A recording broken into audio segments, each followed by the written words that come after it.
여러분들 우리 갈래복합에 대해서 이제 볼 건데요. 6, 7, 8, 9, 10 이렇게 아마 내용이 되겠군요. 그래서 6부터 우리가 한번 볼 건데 아마 여러분 수특을 따지게 되면 페이지는 265페이지가 나와 있을 거고요. 자, 2의 납치가라고 하는 작품 여러분께 소개가 되어 있습니다. 그죠? 나름대로 이제 올해 굉장히 주목해야 될 작품이라고들 얘기를 하고 계신데요.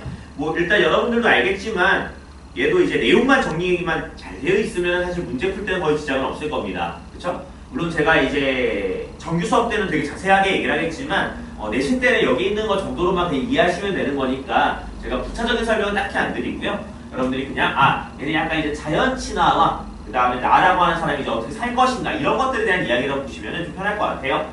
자, 읽어보겠습니다. 여파 잔잔한 물결이 있는데 정을 품고 그 근원을 생각해 본다라고 되어 있죠. 그치? 이 물이라고 하는 것의 어떤 근원을 생각해 보니까 뭐라고 얘기하냐면 이것 동그라미 연못의 잔물결, 연못의 잔잔한 물결 정도로 번역합시다.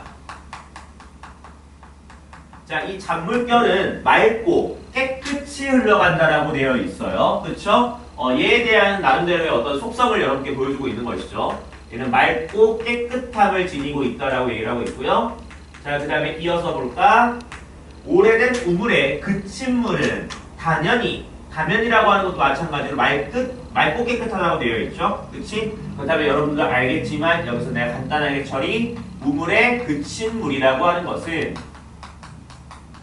다면하다라고 되어 있는데 이것도 마찬가지임을 알 수가 있어요. 다면이 고여있다라고 얘기하면서 이건 일종의 우리 시적하자의 어떤 정서라고 보면 되겠죠? 그렇지? 일종의 편안하게 있다 이 정도로 번역하겠습니다. 자, 이어서요.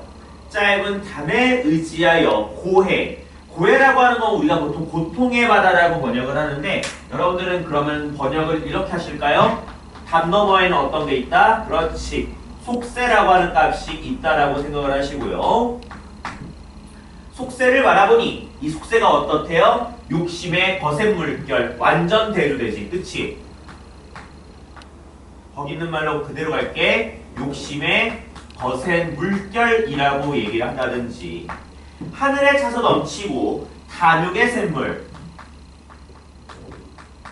이 세차게 일어난다라고 얘기를 하면서 나는 지금 현재 마음이 되게 편안한 상태인데 바깥을 보니까 뭔가 거센 물결과 이런 막 거친 샘물 같은 것들이 보인다라는 거야. 즉 이건 일종의 어떤 속세에 대한 욕망 정도로 여러분들이 번역하시면 좋겠죠?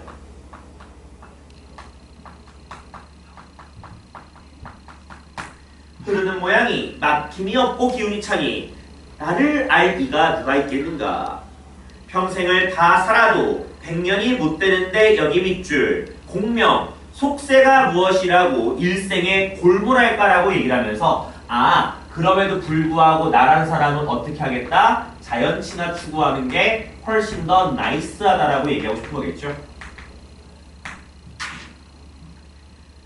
낮은 벼슬을 두루 거치고 부귀에 늙어서도 난가의 한 꿈이라 일장 중몽이라 황량이 덜 익었네 라고 얘기를 하면서 황량은 밑에 나와 있지만은 인생이 더덥다라고 얘기하는 것으로서 일종의 이것을 지향하게 됐을 때의 허무함을 얘기하고 싶은 거겠죠. 나는 내 뜻대로 평생을 다 즐겨서 이게 바로 이제 납치가라 보면 되겠죠. 천지에 넉넉하게 논일고 강산에 누우니 사시에 내 즐금이 어느 때가 없을 것인가 라고 얘기를 하면서 자연 친화하게 되면 나 사계절 동안 계속 누릴 수가 있어 얘기하고 싶겠죠. 들어가 누함 들어본 적 있지. 초가집 정도로 번역하셔. 초가집에 안거하여 단표누함 들어본 적 있지. 소박한 음식 정도로 번역해도 상관없어. 시름이 없다라고 얘기하면서 일종의 소박한 삶 안분지종 얘기하는 거겠지. 세상길에 발을 끊어 명성이 감추어져. 즉 속세길에 발을 끊어 명성이 감추어져. 은거 행의 자어하고 밑에 나와 있지. 자기 힘으로 넉넉하다. 즉 은거 숨어서 지내고서 의를 행하는 게 맞다고 여기고 있고 요순지도 태평성대라고 번역해. 즐기니 내 몸은 속인이나 내 마음은 신선이요 밑줄 세게. 내 마음은 속세, 내 몸은 속세라고 얘기할 수 있겠지만 내 마음만은 바로 자연 진화하고 있다. 이 정도로 번역하시면 되겠죠. 자, 이어서 읽어볼게. 진계, 속세라고 번역해.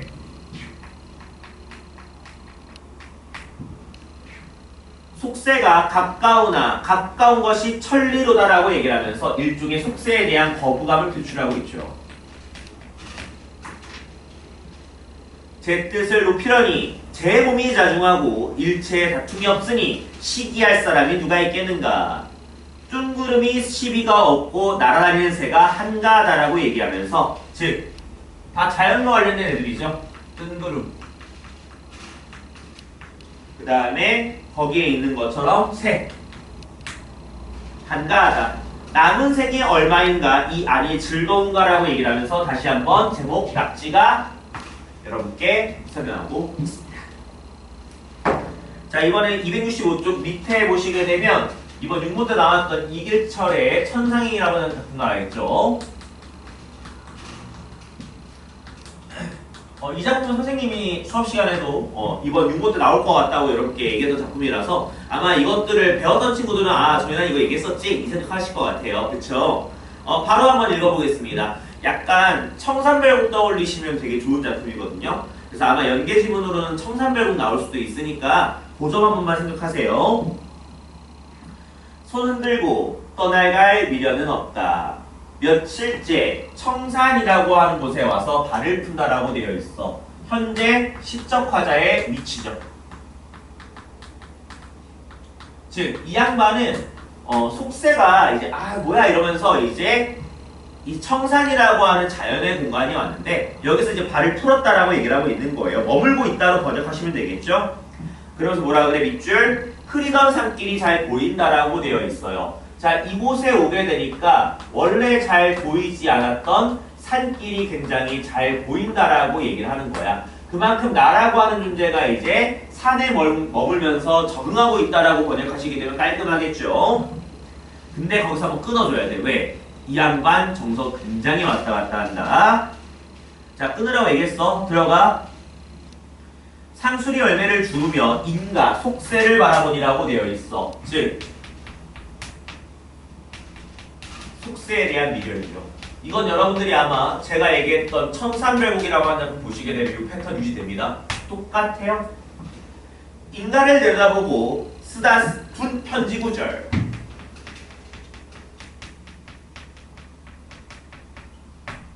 그리고 이어서 버린 칫솔들을 생각한다. 그래서 다 속세와 관련된 키워드라고 생각을 하시면 아주 좋을 것 같아요. 속세에 대한 미련이 아직도 남아있는 것이죠. 완벽하게 제거가 안 된 거야. 자, 그래서 이런 얘기를 해요. 남방으로 가다 길을 놓치고, 즉 남방이라고 얘기하게 되면 얘들아 이렇게 해석해. 이상세계인데 이상세계를 가다가 길을 놓친다라는 거예요. 그치? 그만큼 내가 이상에 가까운 세계에 해당하는 곳으로 나는 넘어가고 싶은 건데 그럴 때마다 자꾸 길을 놓쳐. 왜? 이 속세라고 하는 값 때문에 그런 거겠지. 그죠? 이어서 두어 번 호우적거리는 여울물이라고 되어 있어. 즉, 나 남쪽에 해당하는 이상세계에 가야 되는데 자꾸 허우적거리고 있어. 그만큼 이제 이상세계에 가기가 어렵다라고 하는 걸 내포하고 있겠죠. 그래서 이런 얘기가 나와. 산 아래라고 되어 있어. 산의 아래니까 속세 얘기하는 거겠지. 그래서 뭐라고 얘기하냐면 산 아래는 떼까치들, 즉 자연물들이 몰려와서 모든 야성을 버리고 밑줄세게 들 가운데로 순결해진다. 들 가운데로 순화된다라고 번역을 하자. 즉 이런 속세에 대한 미련이 크다 보니까 떼까치들 같은 이런 자연물들도 여기에 익숙해져 가고 있다라는 거야. 속세에 익숙해져 가고 있다라고 하는 걸 그렇게 표현했다고 보시면 되겠죠. 거기서 한번 끊어. 그래서 속세에 대한 미련이 굉장히 큰 상태구나라고 하는 것을 우리한테 보여주는 것이다. 이 정도로 얘기하면 되는 거야. 알겠습니까? 자, 이어서요.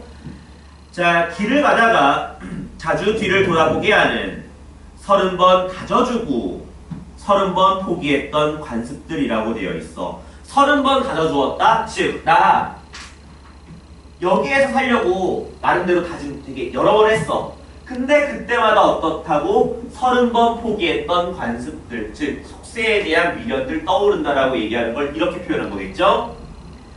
서쪽 마을을 바라보면 나무의 잔순결처럼 가늘게 흩어지는 젊은 연기가 여기 밑줄 한 가정의 고민의 양식으로 피어오른다라고 되어 있어. 즉 내가 속세에 대한 미련을 가질 수밖에 없던 원인이 바로 뭡니까? 바로 현실적인 먹고 사는 문제죠.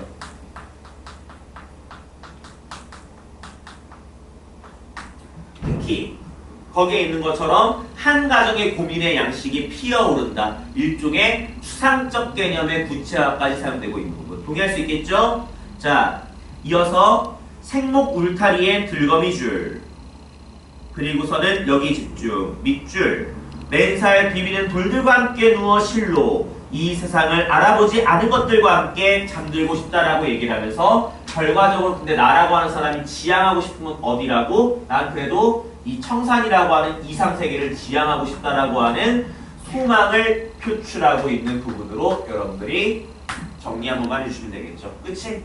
그래서 결과적으로 이 청산이는 자연이라고 하는 공간에서 나 살고 싶은데 근데 자꾸 속세에 대한 미련이 너무 많이 보여. 나 근데 그럼에도 불구하고 여기로 갈래? 라고 하는 작품으로 여러분들이 생각하시면 될 것 같습니다. 자, 이번에는 최일남 선생님의 서울 사람들이라고 하는 또 이제 소설 하나가 들어가 있죠.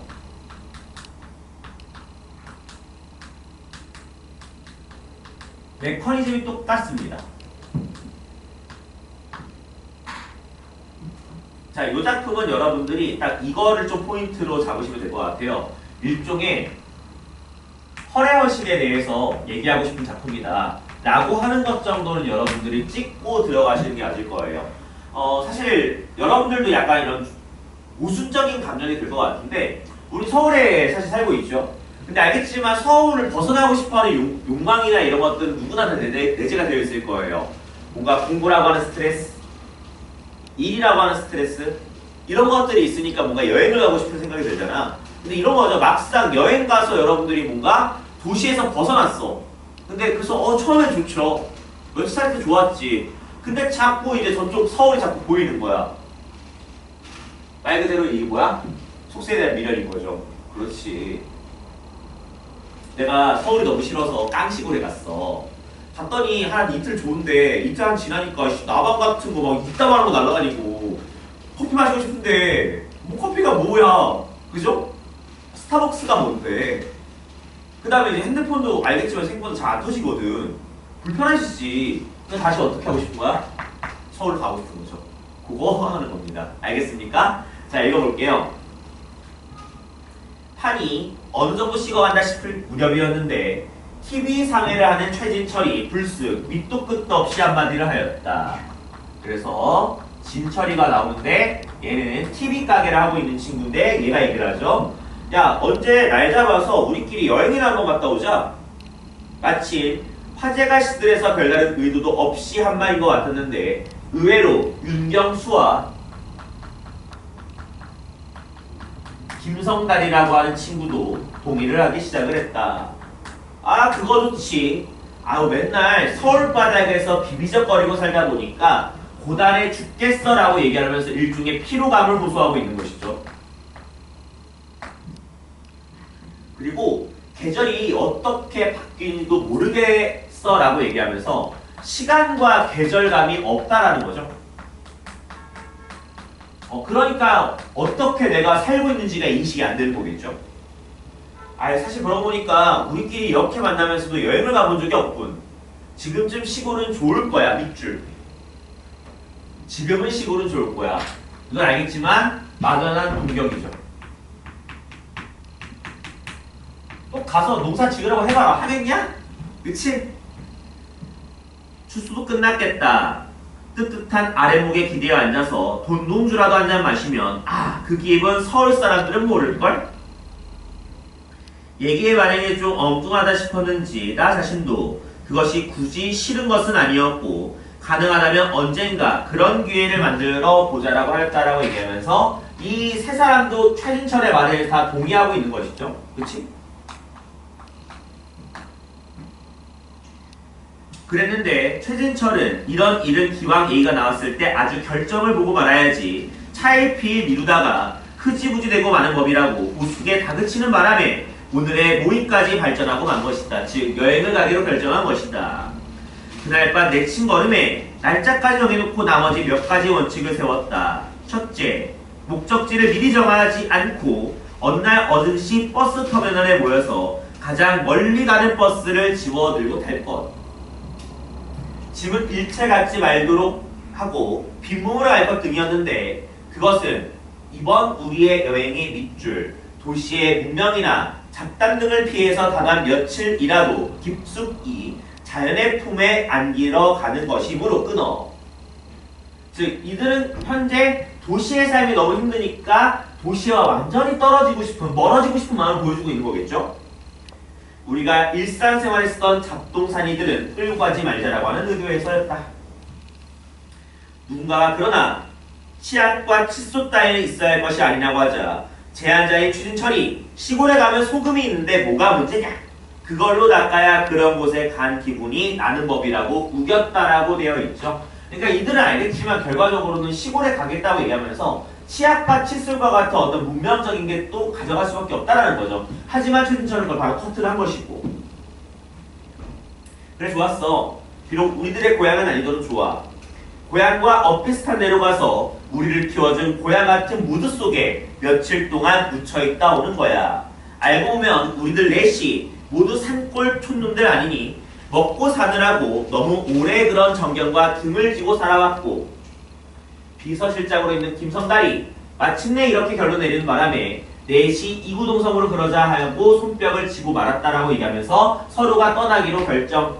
하지만 막상 중약이라고 되어 있는데 가보니까 별로였죠. 그래서 집으로 돌아오는 과정을 보여줍니다. 여기 밑줄. 서울로 오는 버스 속에서 우리는 너무나도 말이 없었다라고 되어 있어. 왜? 기대감이 실망으로 바뀌었기 때문이었겠죠.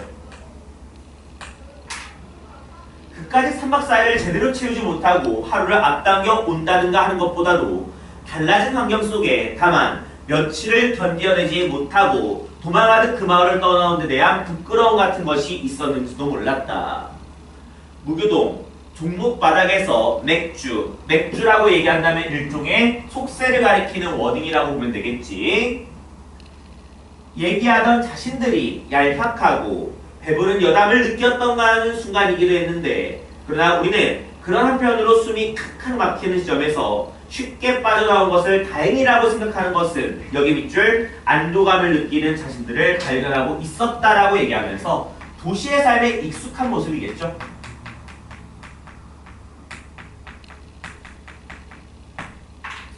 우리는 서울에 도착하자마자 그 길로 다방을 들러서 커피를 마시고 다시 무교동으로 나가서 500cc짜리 생맥주를 단 한 번에 꺾어 단숨에 들이켰다. 역시 속세 문물은 무시할 수가 없겠죠.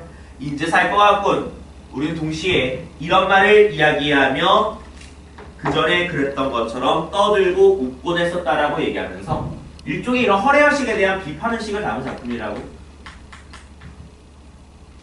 해석을 하시게 되면 깔끔하게 되겠죠. 자, 문제를 풀어볼 건 이런 것들입니다. 1번과 5, 6번을 풀어보시기를 꼭 권유드리고요. 혹시 풀다가 모르는 거 있으면 당연히 질문하는 건 맞겠죠, 여러분들? 그래서 편하게 질문하시면 될 것 같습니다. 그쵸? 자, 여기서 한 템포 끊고 여러분들 또 이어서 갈 거니까요. 잠깐 물 한 잔 먹고 오시거나 아니면 이어서 계속 들으시면 될 것 같습니다. 알겠죠? 자, 이어서 보겠습니다. 이번에는 270페이지고요. 문정희 선생님의 찔레라고 하는 작품입니다.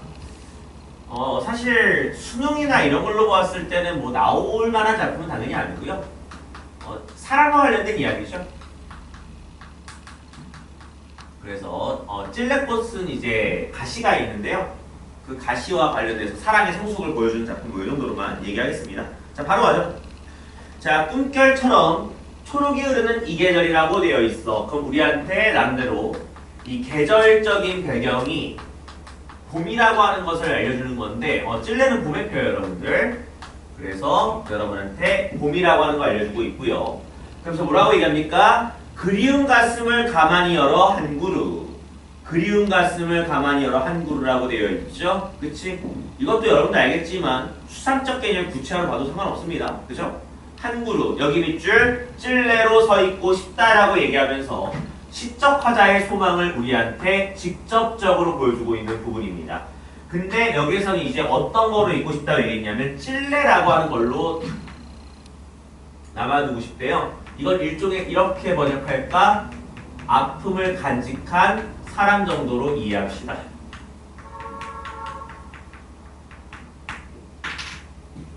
그러면서 이런 얘기를 하죠. 사랑하던 그 사람. 조금만 더 다가서면 서로 꽃, 사랑이 되었을 이름이라고 되어 있어. 여기서 꽃은 사랑으로 번역하시면 될 것 같아요. 그래서 이건 일종의 사랑을 이루지 못한 것에 대한 아쉬움을 드러내기 위한 정도로 번역하시면 되겠죠. 오늘은 송이송이 흰 찔레꽃으로 피워놓고, 그럼 이건 일종의 색채 대비라고 얘기할 수 있는 포인트가 있겠군요. 그치? 초록이 흐르는 계절에 흰 찔레꽃이 핀다라고 되어 있으니까 우리한테 색채 대비를 보여준다라고 얘기해도 문제가 없을 것 같고요. 먼 여행에서 돌아와 이슬을 털듯 추억을 털며라고 되어 있어. 추억을 턴다? 이것도 추상적 개념의 구체화라고 얘기해도 상관없겠지.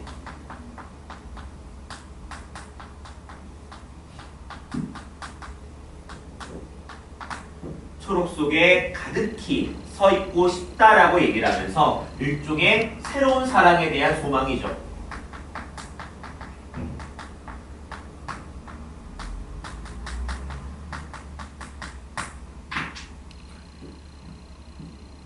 그대 사랑하는 동안 내게 우는 날이 많았었다. 이건 과거겠죠? 아픔이 출렁거려 늘 말을 잃어갔다. 아픔이 출렁거린다. 추상적 개념의 구체화로 늘 말을 잃어갔다. 즉 이건 일종의 과거의 어떤 상처겠죠. 그치? 근데 오늘은 그 아픔조차 예쁘고 뾰족한 가시로 역설법이죠. 꽃 속에 매달고라고 되어 있어. 여기 밑줄 꽃 속에 매단다.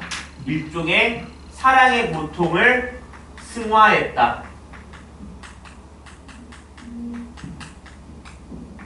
극복했다. 라고 얘기할 수 있겠고, 슬퍼하지 말고 꿈결처럼 초록이 흐르는 이 계절에 무성한 사랑으로 서 있고 싶다라고 얘기하면서 나 이제는 새로운 사랑을 하고 싶어요 라고 하면서 내용이 마무리가 되고 있습니다. 그래서 이 정도까지만 읽어내면 되는 거라서 제가 더 이상 뭐 얘기할 건 없어요. 자, 여긴 더 이상 볼 거 없으니까 넘어가죠. 자, 김선우의 낙화 첫사랑이라고 되어 있습니다. 자, 뭐 이런 거 보면 알겠지만 나올 수 있는 게 정해져 있죠. 뭐 고재종의 첫사랑이라고 하는 작품도 있을 것이고, 그 다음에 이번 수특에 실려 있었던 뭐 이연기의 낙화 같은 것들 다 우리가 생각해 볼 수 있는 여지가 있겠죠? 그치?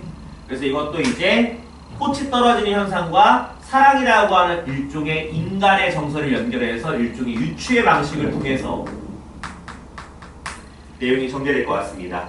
1년과 2년이 있는데요. 바로 읽어보죠. 읽어볼게. 자, 그대라고 되어 있어. 자, 그대라고 얘기하는 것은 여러분들 그냥 떨어지는 꽃에 담아는 낙화라고 번역합시다. 그대가 아찔한 절벽 끝에서 바람에 얼굴로 서성인다면 여기 밑줄 그대를 부르지 않겠습니다. 옷깃 부둥키며 수선스럽지 않겠습니다 라고 되어 있으면서 그대가 절벽에 떨어진다. 즉 나랑 헤어진다면은 내가 막 울고불고 잤지 않을게 라고 얘기하고 있는 거죠. 즉 이건 일종의 이별을 담담하게 수용하겠다라고 하는 생각으로 전개.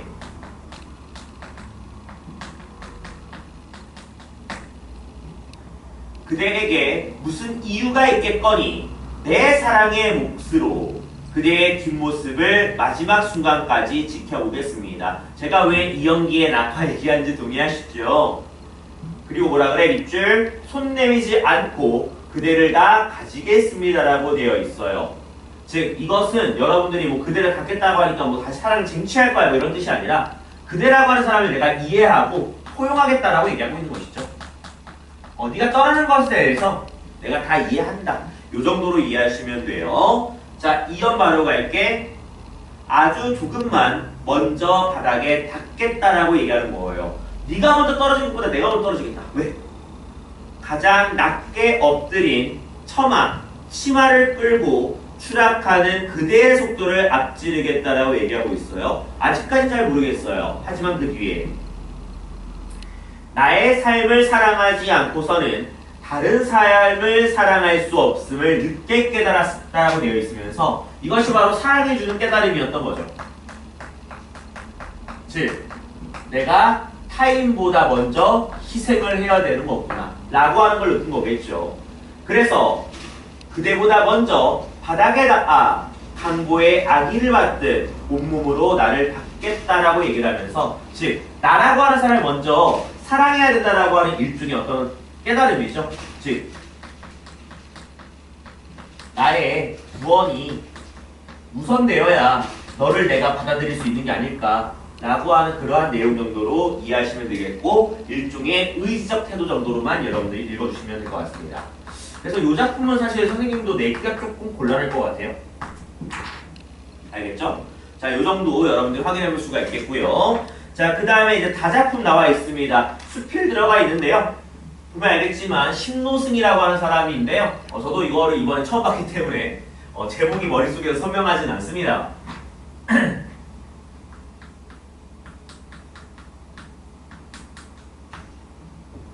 아내의 무덤에 나무를 심는다.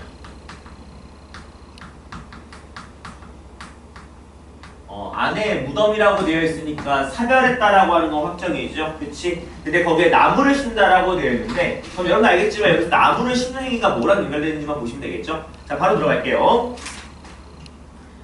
나의 남원집은 옛날부터 꽃나무가 많았는데 날이 갈수록 황폐해졌다. 내가 주변이 없고 게을러서 가꾸지 않은 탓도 있지만 여기 밑줄 한편으로는 집이 낡아서 집안의 꽃나무까지 가꾸기가 싫어서 그렇기도 하다라고 얘기하면서 내가 이제 꽃나무를 이제 기르지 않는 이유죠.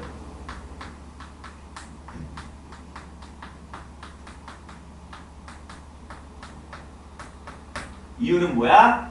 어차피 집이 되게 낡았는데 굳이 뭐 꽃나무까지 내가 할 필요가 있는가 뭐 이런 거겠죠. 근데 아내가 언젠가 내게 말해요. 다른 집 남자를 보면 꽃나무를 좋아하는 자가 많아 방에 들어가 비녀와 팔찌를 뒤져 사들이까지 한다는데 당신은 어째서 그와 반대로 집이 낡았다고 꽃나무까지 팽개쳐 두나요? 집은 비록 낡았지만 꽃나무를 잘 가꾸면 우리 집에 좋은 구경거리가 될 거예요 라고 얘기하면서 아내가 나한테 이제 권유하고 있는 것이죠. 그치? 근데 그렇다고 뭐 나를 원망하거나 탓하거나 그런 건 없습니다. 이에 대해 나의 앤서. 꽃나무를 가꾸려고 한다면 집도 손을 봐야 할 것이요. 나는 이 집에서 오래 살 마음이 없으니 남들 구경거리를 만들어주자고 신경 쓸 필요가 굳이 있겠소. 늙기 전에 당신과 고향에 돌아가 집을 짓고 꽃나무를 심어 열매를 따서 제사상에 올리고 부모님이 드시도록 하며 꽃을 구경하여 머리가 새도록 함께 즐길 생각인데 내 계획은 이런 것이라오. 이건 약간 어떻게 보면 나의 다른 시각인데요. 나는 여기에 오래 살 생각이 없다. 현재 집에. 즉 나는 남원에서 오래 살 마음이 없다. 그래서 여기 집을 내가 굳이 수리할 필요가 없으니까 나중에 우리 고향으로 내려가서 요때 한번 나무를 예쁘게 한번 키워보면 어떨까라고 내가 이제 얘기를 한 거죠. 내 말에 아내는 웃으며 즐거워하였다. 지난해 파주에 작은 새집을 짓기 시작하자 아내가 기뻐하며 이제야 당신의 뜻을 이루었겠어요 라고 되어 있죠. 이 파주가 고향인가 보죠. 근데 아내가 이제 내가 뭔가 하고 있으니까 되게 기뻐하는 거겠죠. 뜰과 담장을 매열하고 창문과 방의 위치를 잡는 일을 아내와 상의하였다. 공사기도 근데 끝나기 전에 그만 아내가 병들고 말았어요. 그래서 아직 다 짓진 않았는데 이제 아내가 병들어버린 또 아이러니한 상황이죠. 나는 아내의 병을 간호하다 차도가 있으면 파주로 가서 공사를 감독하였고 거의 그때쯤 아내가 위독해졌고 임종을 앞에 두고 내게 파주 집은요 여기 밑줄 집 옆에 묻어줄 거죠 라고 얘기하면서 아내는 자신의 죽음을 예감하고 있는 것이죠.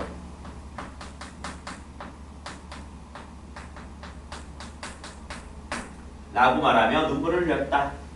온 집안이 파주로 이사온 날에 아내는 관에 실려서 왔다. 집에서 100보 떨어지지 않은 곳에 장지를 정하니 기거하고 밥을 먹을 때 아내가 오간 듯하다. 우리 산에는 아름드리 나무가 많아 울창하기 때문에 서도의 많은 산들 가운데 으뜸이다. 선조고 무덤 아래 아내의 무덤을 썼기 때문에 굳이 나무를 심을 필요가 없었다.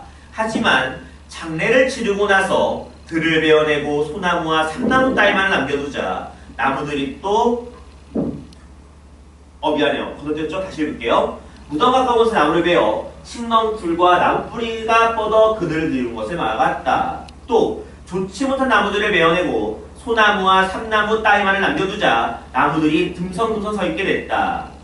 그래서 다시 나무를 심기로 하여 이듬해 한식날 삼나무 치목 30그루를 심었는데 여기 밑줄 지금까지 내가 죽기 전까지 봄, 가을에 나무 심는 일을 관례로 할 것이다 라고 얘기하면서 일종의 어떤 의지를 보여준다 이 정도로 번역하시면 되겠죠. 그치? 오호라 이것은 참으로 오래된 계획이었다. 남원을 떠나 파주로 옮기겠다고 떠벌려왔던 지난날들의 내 계획은 아내와 하루도 함께하지 못하고 뒤에 남은 자에게 슬픔만은 더한 꼴이 되고 말았다. 그러고 보면 인간의 구구하게 살기를 도모하여 장구한 계획을 세우는 것이 미혹이 아닌가라고 얘기를 하면서 일종의 안타까움과 허무함을 여러분께 보여드리고 싶은 거겠죠.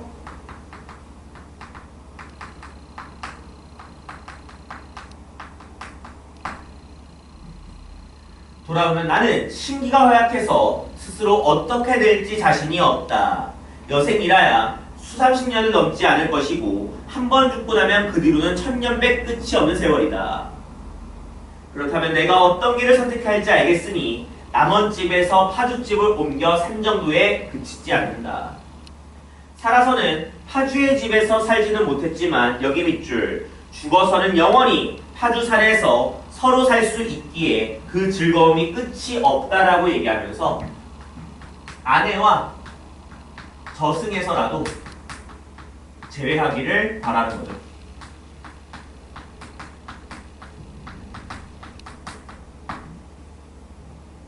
이것이 내가 무덤을 새로 쓴 산에 나무를 심고 집에 심었던 것을 종류에 따라 하나같이 산에 옮겨다 놓은 까닭이다.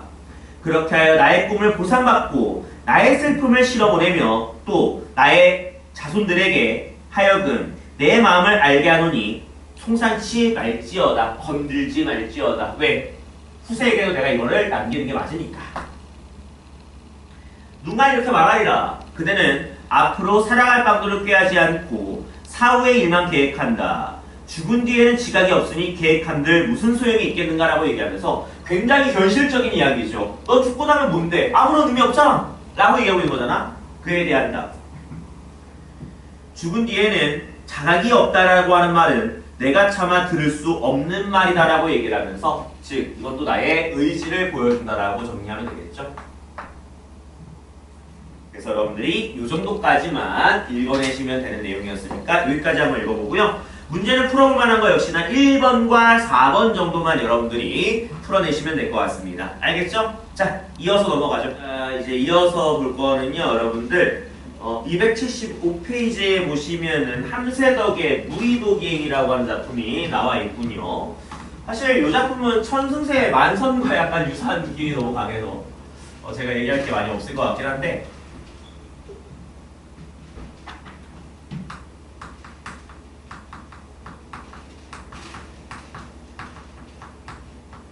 갈등 상황만 잘 잡아서 여러분들이 보시면 될 것 같은데요. 무의도라고 되어 있으니까 섬인데 여기는 당연히 알겠지만 당연히 이제 어부들이 많겠죠. 그래서 이제 인간의 어떤 욕망, 즉 만선이라고 하는 어떤 욕망이 있을 거잖아요. 그치? 그 욕망과 어떤 이제 자연, 운명이라고 하는 것들의 어떤 갈등을 보여주는 작품으로 이해하시면 되겠는데 이것도 그냥 차분하게만 잘 읽어내시면 되고 특히나 여러분들이 여기서 잘 잡았으면 좋겠는 게 여기 이제 핵심 인물이 천명이라고 하는 애죠. 나이가 되게 어려요. 근데 여러분들이 아마 내용 잘 아시겠지만은 얘네 부모님들은 이제 자식들이 다 기본적으로 어부가 되기를 희망을 하죠. 근데 첫째 형과 둘째 형은 다 물에 빠져 죽었어요. 그럼 알겠지만 원래 안 했으면 좋겠는 게 정상 아닌가? 얘가 막내거든요. 원래 안 했으면 좋겠는 게 정상이잖아. 근데 그 인간의 어떤 욕망, 의지라고 하는 게 되게 무서운 게 이 천명도 없어졌으면 좋겠는 게 이 사람들의 생각인 거죠. 그만큼 세상을 바라보는 시야가 좁기 때문에 그런 거잖아. 하지만 우리 천명은 그것들을 계속해서 거절하는데 역시나 착하다 보니까 결국 배에 타게 됩니다. 결론은 뭔지 알겠죠? 좋습니다. 이름 봐봐. 천명, 하늘의 명이라고 되어 있잖아. 운명이라는 뜻이잖아요. 그 점을 생각하시면 저랑 같이 읽겠습니다. 강원도에서 농사를 짓다가 우이드에 옮겨온 낙경과 궁씨는 두 아들을 모두 바다에서 잃었다. 낙경은 셋째 아들인 천명도 뱃사람이 되어 집안의 생계의 보탬이 되기를 기대하지만 천명은 그러한 기대를 외면하고 집을 떠나 인천을 떠돌다가 되돌아온다라고 얘기를 하면서 이건 일종의 갈등이라고 볼 수 있는 상황이겠죠. 낙경은 돌아온 천명에게 공주에게 배를 탈 것을 강권하나 천명은 그 배가 낡고 부실하다며 거절한다라고 얘기하면서 즉 이 갈등이라고 얘기한다면 이 천명이 뱃사람을 할 것인가 말 것인가의 차이라고 느끼시면 되겠죠. 자, 바로 들어갑시다. 공주에게 아내 공씨 앞으로 나온다. 형님, 저 녀석 천명을 그대로 뒀다가 또 항구로 도망가서 외상밥 처먹고 우리 못할 일 할 거요. 우리가 그 밥값장만 하느라 얼마나 애쓴 줄 아오. 내년 봄에 팔려든 새우젓을 모두 미리 팔아서 변통을 했었소라고 얘기를 하면서 예전에 내가 이 천명 바깥까지 낸 적이 있었다. 얘 이상하지 않냐. 공씨, 자네 볼 얼굴이 없네. 근데 공주에게 아내 서단 밑에 보충이 동그라미. 자, 이 보충이라고 하는 소재는 여러분들도 알겠지만 천명의 어떤 소망이 반영되어 있는 소재죠. 어떤 거야? 뭐 조금 더 여기식으로 얘기하게 되면 무트로 가고 싶은 거죠.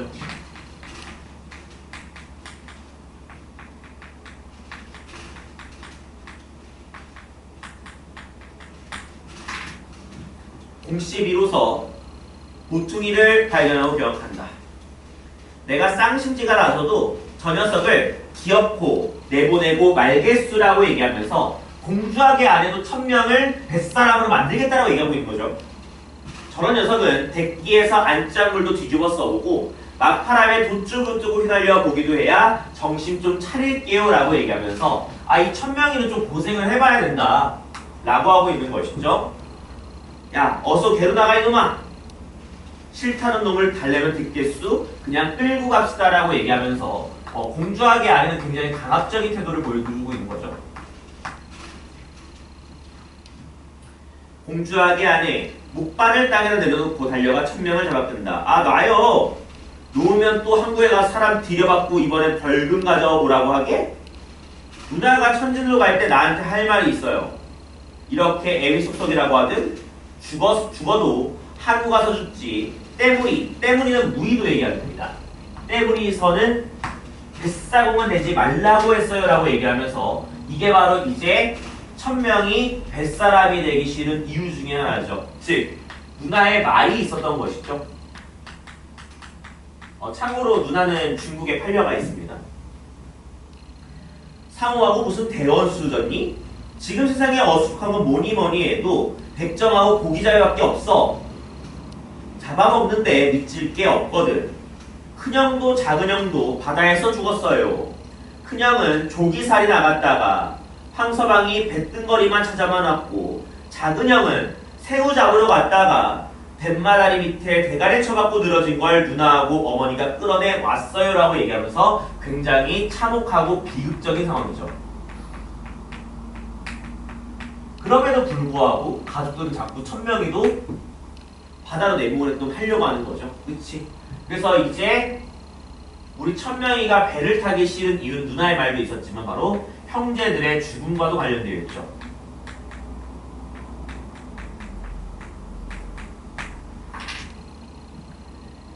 그때 노대에 죽은 사람이 어디 내 형만 있는 줄 알아라고 얘기하면서 야, 공주하기 안에 굉장히 무서운 얘기하죠. 다시. 야, 노대에서 죽은 사람이 니네 형밖에 없어라고 얘기하면서, 즉 공주하게 안에는요 바다에서 사람이 죽는 거에 대해서 문제의식이 전혀 없는 거죠. 야, 우리 뱃사람들은 원래 그런 거야 이렇게 일반화시키고 있잖아요. 굉장히 무서운 사람이죠. 때문에서만 엎어진 낙배가 20척이 넘었고 연평서 깨진 중선이 50척이 넘지 않았니?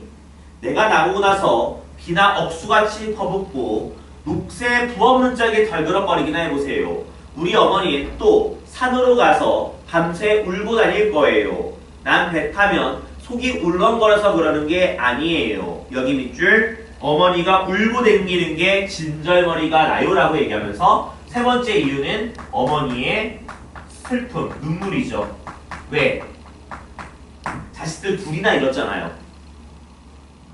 너 같은 애물의 자식은 하룻밤 바삐 잡아가시고 갓싸갖고 내가 선하님께 축수하겠다 이놈아 라고 얘기하면서 이제 타라고 얘기를 하고 있는 거죠. 하지만 공씨 말은 모질게 하나 눈에서는 눈물이 쏟아진다라고 얘기하면서 그럼에도 불구하고 천명에 대한 연민을 가지고 있는 되게 이상한 상황이죠. 276페이지입니다. 어머니, 무태서 하는 일이라면 뭐든지 할게요. 어렸을 때부터 일하면서 한 번이라도 추정한 적이 있어요? 학교 갔다 와선 물끝 따라 심리를 나가서 밤새 조개를 잡았어요. 행여 조개가 밟힐까 하고 개펄을 1년 12달 후비적거리는 발자국을 봐보셨어요? 만주를 가고도 남을 테니 겨우내 동화젓, 황색이젓을 절이고 나면 손등이 터진 자리에 소금이 들어가 쓰라려 죽겠지만 한 번인가 난 싫다고 안 했어요 라고 얘기를 하면서 그만큼 이 집안이 가난한 살림이었던 건데 천명이는 그런 거에 대해서 딱히 어필하지 않고 묵묵하게 일만 했다라는 거죠. 그치? 아주 청산일수 같구나. 어머니한테 네가 공치 사는 셈이니? 여기 상점에서도 그렇지. 6시면 어업조화 생선을 받아오니까 새벽 3시부터 쓰르베지를 해서 물을 길어요. 고기를 해가지고 하루종일 호조, 식칼로 펄펄 뛰는 놈을 대가리 토막치고 창자 가르고 있으면 나중에 그놈의 조기의 눈깔들이 모를 날 째려보는 것 같아요. 몸서리가 쳐요. 그렇지만 난 참을 때까지 참아왔어요 라고 얘기를 하면서 나 이렇게 가난한 살림이어서 끝까지 참고 일했다.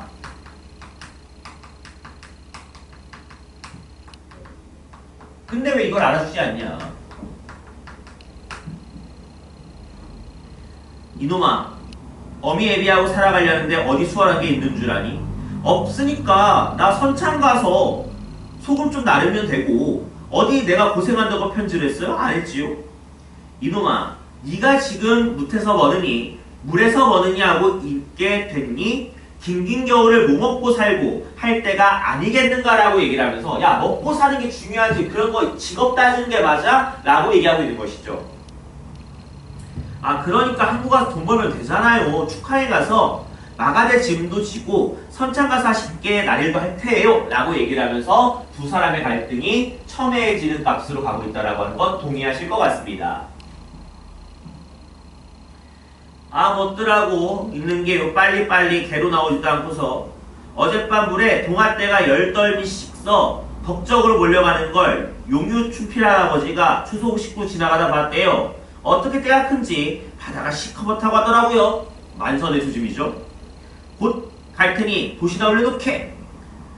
동아댁 이렇게 큰 거 보기 10년 만이라고 하대. 갔다 와서 신독을 절이려면 어지간히 손등이 터터질 거요. 젊은 어부 다시 개로 나간다.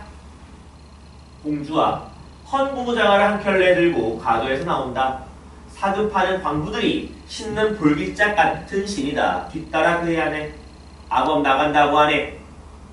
천명에게 나갈 테니 밑줄 꺼질 듯한 소리로 나가요 라고 얘기를 하면서 체념적인 태도를 보여주고 있죠. 그러니까 억지로 나가야 되는 상황인 거에 확정되었네요. 그러면서 안짝물이 배쩍 넘더라도 발 시렵지 않게 이거 씻고 나가라 라고 얘기하면서 공씨가 장화를 받아 천명에게 씻긴다라고 얘기하면서 이 장화는 소재가 크게 두 가지죠. 이건 일종의 첫 번째 공주학의 배려라고 얘기할 수가 있겠고, 두 번째는 바로 이게 데스티니, 운명이라고 하는 것을 우리한테 알려주고 있는 소재라고 얘기할 수가 있겠지. 즉, 말 그대로 이름대로 벗어날 수가 없는 거죠. 천명신을 신고 어머니를 따라 개로 나가고 일동 뒤따른다. 무대궁어 판선이가 개에서 떠들며 달려온다. 내가 걸어서 천지를 못 갈 줄 알아? 걸어서 못 갈 줄 아냐고. 죽어 내가 한번 보고 죽을걸? 천순이 꼭 한번 보고 죽을걸. 둘이 썸 타는 사이였나봐요. 한서 가도 달려간다. 공씨 잊어버린 거나 있는 듯이 사당에서 창왕이 올라온다. 부엌으로 들어가더니 사방에서 물을 떠서 소반에 받쳐 들고 나와 사당 앞에 내려놓고 선왕님께 두 손을 비비며 축수를 한다. 즉 천명이 무사히 돌아오기를 바란다라고 보면 되겠죠.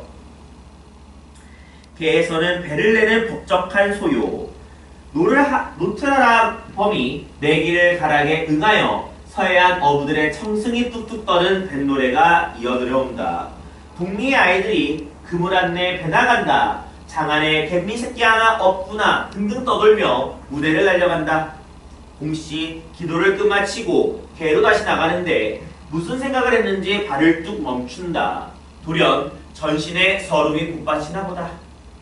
휘청휘청 마당으로 들어오더니 마당 기둥에 얼굴을 묻고 조용히 오열한다. 걱정이겠죠?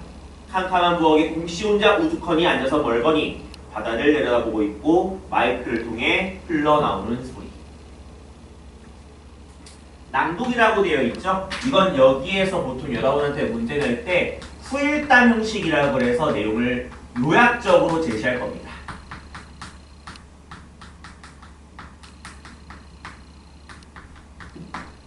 나는 이 서글픈 이야기를 그만 쓰기로 한다.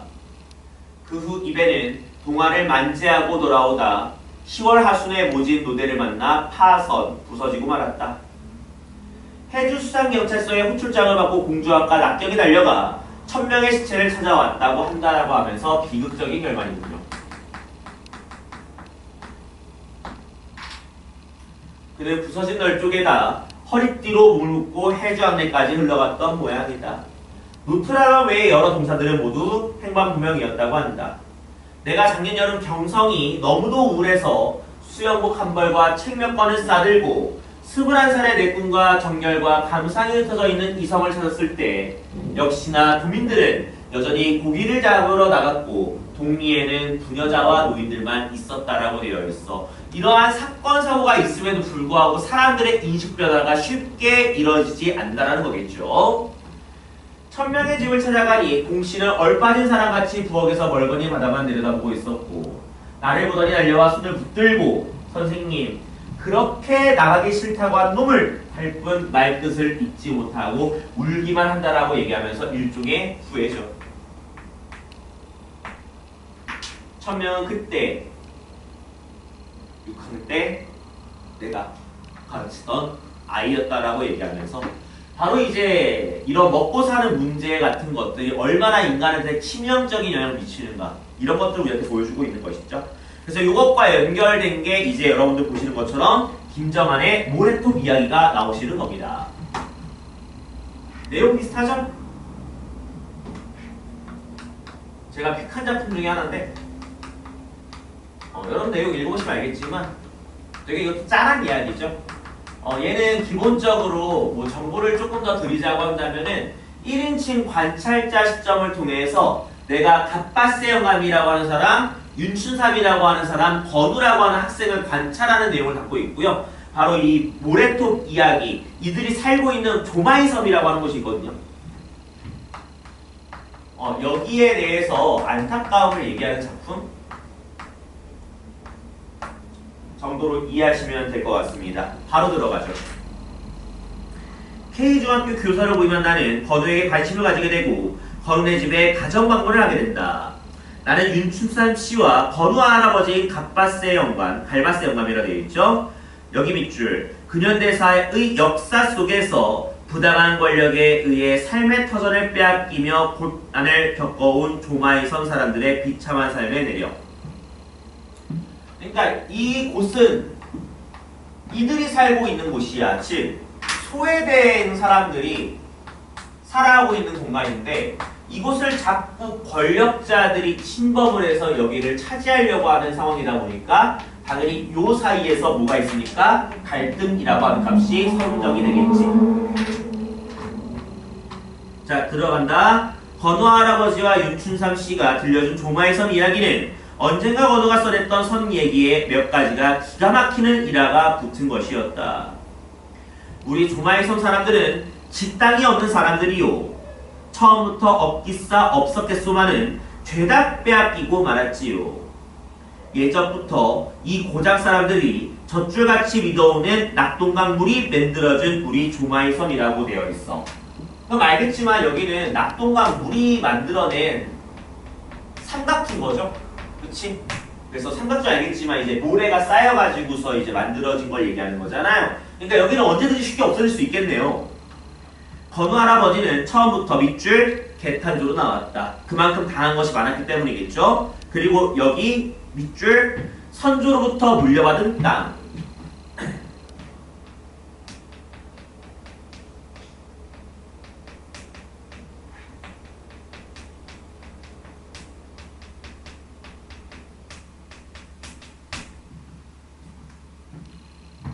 자기들 것이라고 믿어온 땅이 자기들이 겨우 철들락 말락할 무렵에 벼란간 외놈의 동척 동양척식 주식회사 얘기하는 거죠. 명의로 둔갑을 했더라는 것이지요 라고 얘기하면서 이 권력자가 바로 이제 얘기했겠지만 이제 일제를 얘기했던 거였죠. 물론 더 있습니다. 이완용이라는 놈이 을사보호조약이란 걸 만들어서 뒤락하더만 윤수삼의 총방울 같은 눈에도 증오의 빛이 이글거리기 시작했다.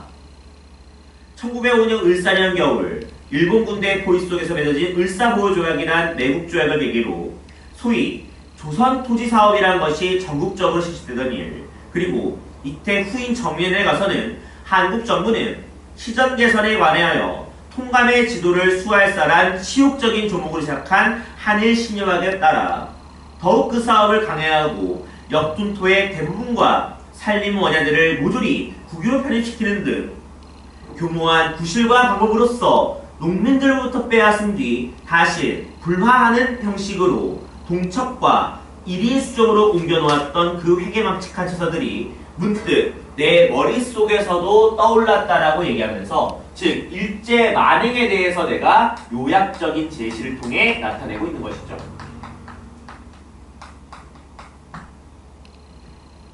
죽일 놈들. 건우 할아버지는 그렇게 해서 다시 밑줄 국회의원, 다음은 하천부지의 메리퍼가를 얻은 유력자들. 아, 여기에는 일제도 있고 두 번째 국회의원도 있고 그 다음에 유력자라고 하는 일종의 부자들도 존재했던 것이고, 이런 식으로 소유자가 둔갑되어간 사람들을 쭉 들먹거리게 되더니 이 꼴이 대부분이 선조 때부터 밑줄 죽을 만들고 물과 싸워가며 살아온 운이라고 되어 있죠. 그래서 얘네들은 항상 여기를 얻기 위한 투쟁을 벌였다라고 보시면 되겠죠. 그의 꺽꺽한 목소리에는 건우가 지각을 하고 꾸중을 듣던 날 나리배 통학생 임도하던 때에 그 무엇인가를 저주하듯 감정이 꿈틀거리고 있는 것 같았다. 얼마나 그들의 땅에 대한 원한이 컸던가를 가히 짐작할 수가 있었다라고 되어 있죠. 그만큼 조마의 섬 사람들은 여기가 삶의 터전이기 때문에 그만큼 이제 여기를 지켜내는 게 중요했던 것이죠. 근데 그럴 때마다 자꾸 방해를 받았던 것이고요. 중요합니다. 바로 어제 있는 일이었다. 하다서 들은 대로 소위 배짱들이 만들어둔 엉터리둑을 허물어버린 얘기였다.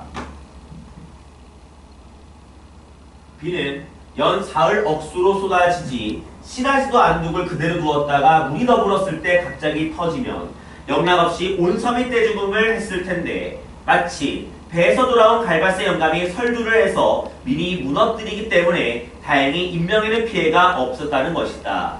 자, 여기다가 이제 이 사람들이 여기 삼각주에서 이렇게 살고 있는 상황인데 여기 댐이 있었단 말이야. 근데 이게 갑자기 물이 불어나서 확 터지게 되면 여기가 다 쓸려나갈 거 아니야. 그러니까 그러니까 이제 여기를 미리 이제 갈바스 연감이 뚫어놓은 거죠. 그치?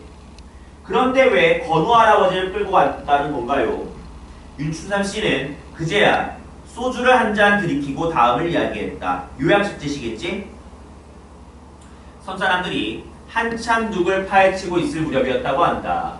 좀 더 말하자면 종화에서 서쪽 강둑길에 검정지 투자가 한 대와 다음이라 한다. 왜 깡패같이 생긴 청년 2명, 이건 알겠지만 유력자의 부하들이겠죠. 현장에 나타나더니 둑을 허물어뜨리는 광경을 보자 이내 노발대발하며 방해하기 시작했다라고. 엉터리 둑을 막아놓고 섬을 통째로 집어삼키려던 소위 유력자의 앞잡이인지 뭔지는 모르되 아무리 타일러도 여보시오, 당신들도 보다시피 물이 안팎으로 이렇게 불어나는데 섬 사람들은 어떻게 하란 말이오 해봐도 들어주기는커녕 그 중에 힘께나 있어 보이는 사람은 눈이 약간 찌친 친구가 되려 갈바스 영감의 괭이를 와락 뺐더니 물속으로 핑 던져버렸다는 것이다. 그리고 누굴 믿고 하는 수작일 테지만 후욕패설을 함부로 내까리자 순간 화가 난 갈바스 영감도 이 개같은 놈들아, 사람의 목숨이 중하냐 니들의 이득이 중요하냐 말도 채 끝나기 전에 덜렁 그자를 들어 물속에다가 던져버렸다라는 것이다. 상대방은 아이고 소리도 못해보고 물에 휘말려가고 지레달한 녀석의 고자세에 의해서인지 경찰이 둘이나 달려왔더라고. 내가 그랬소. 갈바스 영감은 서슴지 않고 두 손을 내밀었다라는 거다. 다행히 벌써 그때는 둑이 완전히 붕괴지고 섬을 치렀던 향유도 삥 에어들며 빠져나가고 있었다라고 하는 것이었다라고 얘기하면서 결과적으로 아까 전에 얘기했던 것처럼 뭐 한 겁니까? 투쟁했다라고 하는 게 규정이 된 거죠. 그리고 이제 갈바스 영감은 살인죄로 붙잡혀간 거겠지 뭐. 정말 조마의 섬을 지키다시피 한 영감인데 살인죄라니. 배까지 말하고 나를 쳐다보는 윤추삼 씨의 벌건 눈에서는 어느덧 눈물이 떨어지기 시작을 했다. 법과 유력자의 배짱과 선량한 다수의 목숨. 나는 이방인처럼 윤춘삼 씨의 향향한 얼굴을 건너다 보았다. 여기도 일종의 후일담이라고 칭하죠.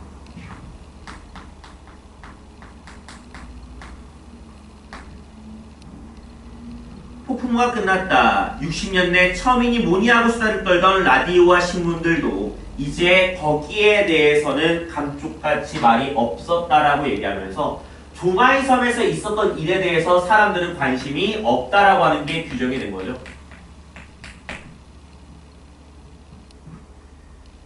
그저 몇몇 일간신문의 수혜구적 의연란에 다수의 금액과 옷가지들이 들어갈 뿐이었다. 섬 사람들의 애절한 하소연에 불구하고 60이 넘는 갈바스 영감은 결국 감옥에 살이를 하였다. 그리고 9월 새학기가 되어도 건우는 나타나지 않았고 끝내 돌아오지 않았다. 그의 일기장에는 어떠한 글이 적힐 것인지.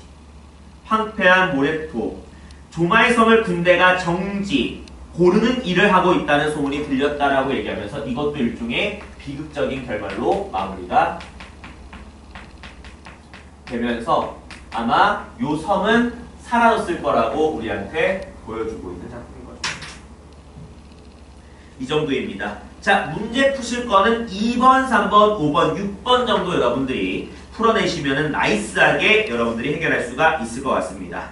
자, 일단 선생님이 얘기할 건 여기까지 해서 한번 끊어볼 겁니다. 그래서 여러분들이 여기까지 한번 보신 다음에 또 이어서 선생님이 또 촬영한 것들 올릴 거니까 그때 또 내용 한번 확인하시면 될 것 같아요. 알겠죠? 자, 듣느라 고생들 했고요. 또 다른 것들 2개 남아있는 걸 통해서 또 인사드릴 테니까 조금만 힘내도록 합시다. 알겠죠? 자, 고생했어요.